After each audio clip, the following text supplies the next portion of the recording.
तो सरकार की नीतियों से संतुष्ट है? नहीं है जी, नहीं है। बिल्कुल नहीं है। गलत कर रही है। गौतम बुद्ध नगर में किसान धरने पे बैठा हुआ है। दोहाना हो रहा है क्योंकि एक भाई को मिल चुका है जो कोर्ट गया था और जो दूसरा गया उसको मिला नहीं है। जो हमारे देश के सबसे बड़े सर्वोच्च न्यायालय हैं, उनको बोलना पड़ा कि नोएडा अथॉरिटी की आंख नाक कान से भ्रष्टाचार टपकता है।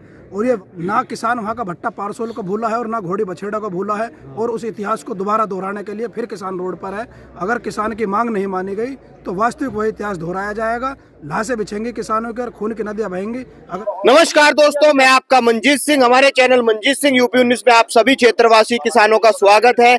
आज सिसोली में एक बड़ी पंचायत हुई क्योंकि यहाँ पर किसानों की जो है राजधानी है। यहाँ पर सभी किसान संगठनों के मुख्य सदस्य और किसान पहुंचे हैं। जो नोएडा का प्राधिकरण चल रहा है, प्राधिकरण का, उसको लेकर यहाँ एक बड़ी मीटिंग हुई थी। एक आस लेकर सभी किसान यहाँ पर आए हैं। एक बार बात करते हैं, क्या वार्ता हुई, क्या उससे संतुष्ट हुए हैं। हाँ जी, नमस्कार। नमस्कार जी। क्या नाम है? पवन खटाना। खटाना जी, क्या बातें हुई? मीटिंग बहुत लंबी चली, क्या निर्णय लिया गया? हमने टिकैत साहब को सारी चीज जानकारी कराई कि हम शांतिप्रिय तरीका से धरना दे रहे थे। सरकार ने बड़े ही षड्यंत्र के तहत हमारे धरने को अराजकता का रूप देते हुए हमें उठा करके अंदर बंद कर दिया। हम सारी चीजों को टिकैत साहब को क्लियर कराने के लिए आए कि हम कुछ भी गलत नहीं कर रहे थे, बिल्कुल शांति के साथ बैठे थे। हमारा मुद्दा 10% है। हमारा मुद्दा 2013 का भूमि अधिग्रहण एक्ट है। उनको लेकर के हम गए हैं और जब तक वो नहीं मिलेंगे, जब तक आंदोलन हमारा जारी रहेगा। रही बात उन्होंने जेल भरनी है तो वो जेल बताएं, हम जेल भरने के लिए तैयार हैं। टिकैत साहब को हमने सारी चीज बताई। टिकैत साहब ने हमको आश्वस्त किया है कि 23 तारीख को सिसौली में फिर से एक मीटिंग बुलाई गई है और उस दिन एक बड़ा निर्णय यहाँ पर लिया जाएगा। या तो संयुक्त किसान मोर्चा के सारे नेता 23 से पहले बाहर आ जाएंगे तो वो वहीं पर नोएडा में वार्ता के माध्यम से इन समस्याओं का समाधान करेंगे, अन्यथा फिर पंचायत होगी, धरना होगा, कोई आंदोलन होगा, उसकी जिम्मेदारी स्वयं शासन प्रशासन की है, हमारी नहीं है। किन एक्ट के थ्रू या क्या धाराएं लगाकर उन किसानों को या उनके जो संगठन के पदाधिकारी हैं उन्हें जो है पुलिस लेकर गई है? वो तो एक्ट तो अपने घर बैठे हैं, उनके कुछ ही लगा लो, हमें कुछ पता भी नहीं कितने कितने एक्ट लगाए वो दिन, क्या लगा दे हम पे। कोई हमने कोई तोड़फोड़ नहीं करी, कोई आगजनी नहीं करी, किसी के साथ बदतमीजी नहीं करी, कोई रोड बंदित नहीं करा। हम तो सीधे जा रहे थे और 2 तारीख में उन्होंने कहा दलित परिणाम बैठ जाओ, हम दलित परिणाम बैठ गए। इतनी देर के लिए, चाहे भले 10 गाड़ी रुक गई हो या 50 गाड़ी रुक गई हो, लेकिन हमारी मंशा किसी को नुकसान पहुंचाना नहीं है, हमारी मंशा जाम लगाना नहीं है। हम बिल्कुल दुखी होकर के, तंग होकर के इसमें आए हैं। हमारा पहले भी हमने ये कहा था कि हम सरकार तक अपनी आवाज पहुंचाना चाहते हैं। अगर सरकार ने हमारी आवाज सुन ली तो हम वार्ता बैठना चाहते हैं, फिर हमारे नेताओं को बाहर लाया जाए और संयुक्त किसान मोर्चा के तहत बैठ करके उन मुद्दों को हल किया जाए। और अगर अभी भी सरकार ने नहीं सुना है तो आंदोलन 23 तारीख में सिसौली की भूमि से घोषणा होगी। हमने टिकैत साहब से निवेदन किया है कि इस आंदोलन को आपके नेतृत्व में हम लड़ना चाहते हैं और गौतम बुद्ध नगर के हर किसान की जो मांग है 10% और 2013 उसको दिलवाना चाहते हैं। जैसे अभी धरने की क्या, अभी भी धरना चल रहा है वहां पे? नहीं, धरना ये जेल भरो आंदोलन चल रहा है। जिसको ले जावे ले जावे, जिसको छोड़े वो छोड़ देवे, उनकी मर्जी है। जो भी वहां धरने पे जाते हैं उनको उठाकर वो जेल भेज देते हैं। अभी धरना स्थल पे कोई भी व्यक्ति नहीं, वहां फोर्स लगा रखी है। जो धरना स्थल पे जाते हैं उनको उठा करके जेल भेज दिया जाता है। क्या आप लोग मानते हैं कि किसान संगठन अलग अलग अपनी लड़ाइयां लड़ रहे हैं, इससे भी कहीं ना कहीं किसानों को नुकसान हो रहा है? देखो, जो आपसे पहले जो हो रहा था वो हो गया, सब अलग अलग लड़ रहे थे लेकिन आज की डेट में सब संयुक्त होकर, इकट्ठे होकर से सब लड़ाई लड़ रहे हैं। और जब तक ये मांगे हमारी पूरी नहीं हो जाएगी, ये संयुक्त मोर्चा बना रहेगा और अपनी आवाज को बुलंद करता रहेगा। क्या ये नोएडा प्राधिकरण की तरफ से ही जो सिस्टम चलाया गया है, जो एक्ट बता रहे थे 2013 का है, उसको नहीं मान रहे हैं या इसे सरकार ने बैन किया है? क्या स्थिति है? देखिए, सरकार ने 2013 में नया कानून लाए, कृषि कानून, मनमोहन जी की जब सरकार थी। और उससे पहले 2011 में भट्टा पारसोल आंदोलन हुआ। गौतम बुद्ध नगर में बहुत सारे आंदोलन हुए।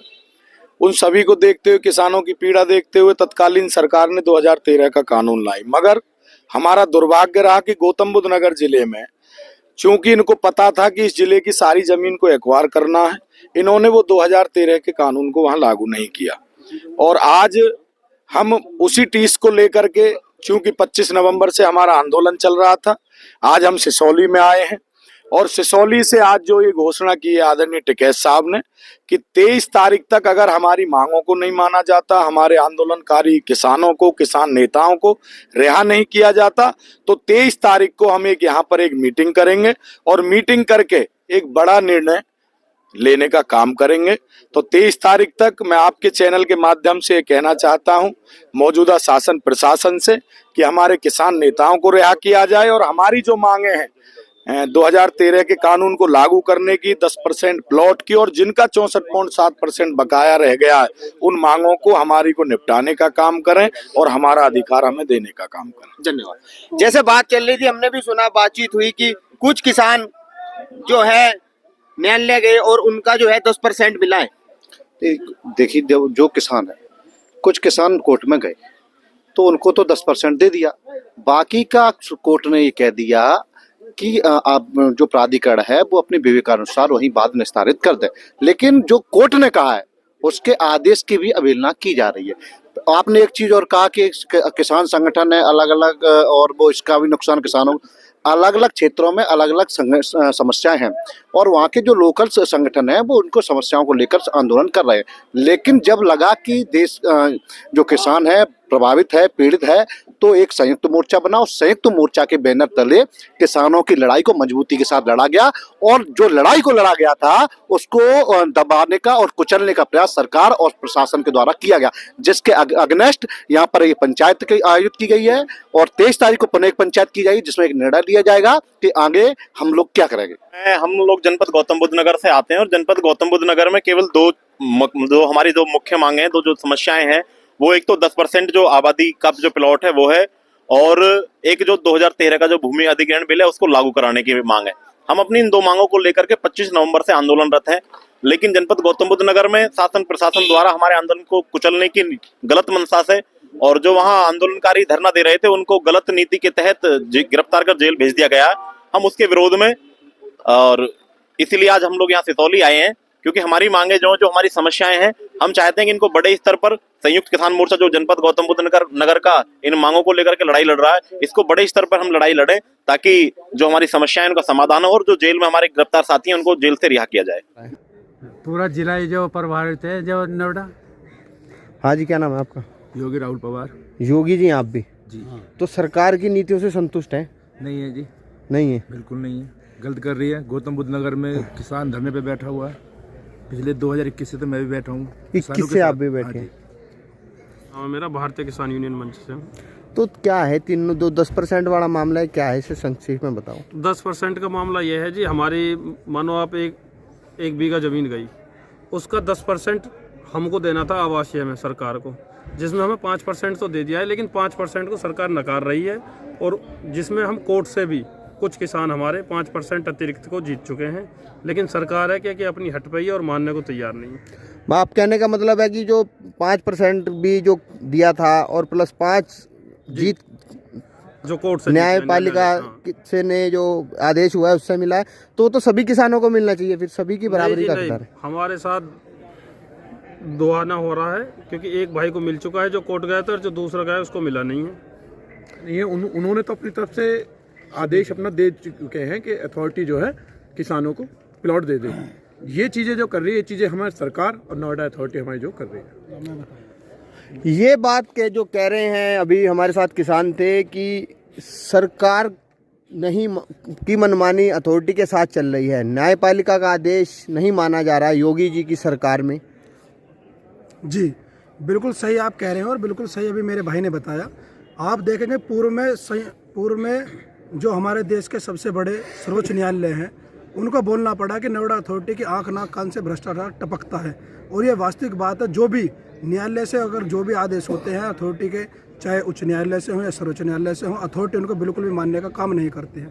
और ये ऐसा नहीं है कि किसान पहली बार वहाँ आंदोलन में है, हमेशा से आंदोलन में रहा, हमेशा से अलग अलग संगठन आंदोलन करते रहे अथॉरिटी पर, लेकिन वो अपनी बात को और ना अथॉरिटी की बात को और न्यायालय की बात को, किसी को बात मानने को तैयार प्राधिकरण नहीं होता। गौतम बुद्ध नगर एक ऐसा जिला है जहाँ 3 प्राधिकरण, नोएडा प्राधिकरण, ग्रेटर नोएडा प्राधिकरण, यमुना प्राधिकरण, एक जिले के अंदर 3 प्राधिकरण चलती हैं और किसानों को लूटने का काम करती हैं। क्या ये वही क्षेत्र है जो भट्टा पारसोल की बात की जाती है? ये बिल्कुल वही क्षेत्र है, ना किसान वहाँ का भट्टा पारसोल को भूला है और ना घोड़ी बछेड़ा को भूला है, और उस इतिहास को दोबारा दोहराने के लिए फिर किसान रोड पर है। अगर किसान की मांग नहीं मानी गई तो वास्तविक वही इतिहास दोहराया जाएगा, लाशें बिछेंगी किसानों की और खून की नदियाँ बहेंगी अगर किसानों के अधिकार नहीं मिलते हैं। तो क्या आज जो मीटिंग हुई है संयुक्त मोर्चा में सभी किसान यूनियन एकत्रित होकर सिसोली आई हैं, तो यहाँ से क्या अपेक्षा करती हैं? सिसोली अभी आए हैं, अभी किसान भवन में सारे प्रतिनिधि मंडल अभी बैठा है, उस पर विचार विमर्श चल रहा है। जो भी प्रतिनिधि हमारे टिकैत साहब भी बैठे हैं, इसमें जो भी निर्णय हमारे प्रतिनिधि मंडल लेंगे, जैसे आगे की रूपरेखा अगर तैयार करेंगे, उसी पे पूरा गौतम बुद्ध नगर के जितने भी किसान संगठन है सब अपने उसी तरीके से काम करेंगे। अभी हरियाणा के बॉर्डर पर पंजाब के किसान बैठे हैं, उन्होंने भी कहा कि हमें पैदल ही जाना दिया जाए, मगर उन्हें भी रोका जा रहा है। क्या वो भी आप लोगों के सहयोग के लिए आ रहे हैं? बिल्कुल नहीं, हमारे सहयोग के लिए नहीं आ रहे, उनकी मांग दूसरी है, हमारे गौतम बुद्ध नगर की मांग दूसरी है, लेकिन पूरे संपूर्ण भारत का किसान एक है। देखिए, दिल्ली किसी के बाप की नहीं है, आज़ाद भारत में हम बैठे हैं और आज़ाद भारत में दिल्ली देश की राजधानी है, और यहाँ का गौतम बुद्ध नगर किसान या पूरे संपूर्ण भारत का किसान, कृषि प्रधान देश भारत है और किसान ही यहाँ की राजधानी अन्नदाता है और सब कुछ किसान है। किसान को पूरे भारत में, दिल्ली हो चाहे केरल हो, बंगाल हो या उत्तर प्रदेश हो, कोई भी जिला वंचित किसान से नहीं रह सकता। किसान की अनुमति हर जगह होनी चाहिए, चाहे वो दिल्ली जाए चाहे वो कहीं भी जाए जिले के अंदर। जैसे अभी सरकार की हिस्सेदारी में लोक दल की भी मुख्य भूमिका है, एक घटक दल है, चौधरी साहब किसानों के लिए हर समय खड़े रहते हैं, तो क्या चौधरी साहब से भी कुछ अपेक्षा करते हैं? देखिए, लोक दल नहीं, संपूर्ण विपक्ष और यह सत्ता पक्ष कोई भी हो जो किसान की बात करेगा, किसान उसका सम्मान करेगा। तो क्या मैसेज देना चाहेंगे आप? मैसेज यही देना चाहेंगे, भी प्रतिनिधि हमारे बैठे हैं, विचार विमर्श कर रहे हैं, जो भी विचार विमर्श करके आगे की रणनीति जो तय होगी उस पर संपूर्ण गौतम बुद्ध नगर काम करेगा।